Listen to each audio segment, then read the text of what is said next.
As I showed you in the previous lecture, we just made a basic query show DBs in the Mongo client, but we will not work like this with the command line.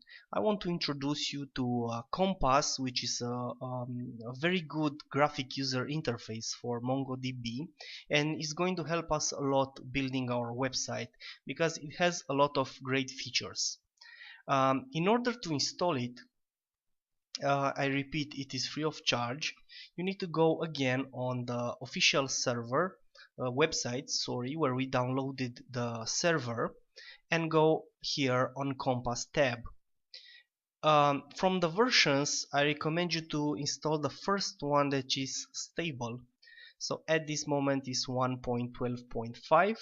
I have installed 1.12.4, but it's not a problem.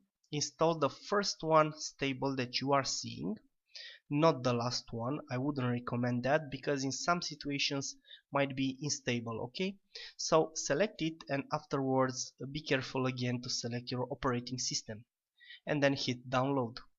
If you haven't already provided all the basic information when you downloaded the enterprise server, now you have to provide all these.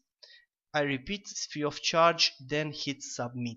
And I want to remember you that in some situations, if you are using Chrome, download will not start automatically, so try do it with another web browser. Okay, so after we download this graphic user interface, MongoDB Compass, you will have to go to the icon, which in most of the situations is created on your desktop, and open it.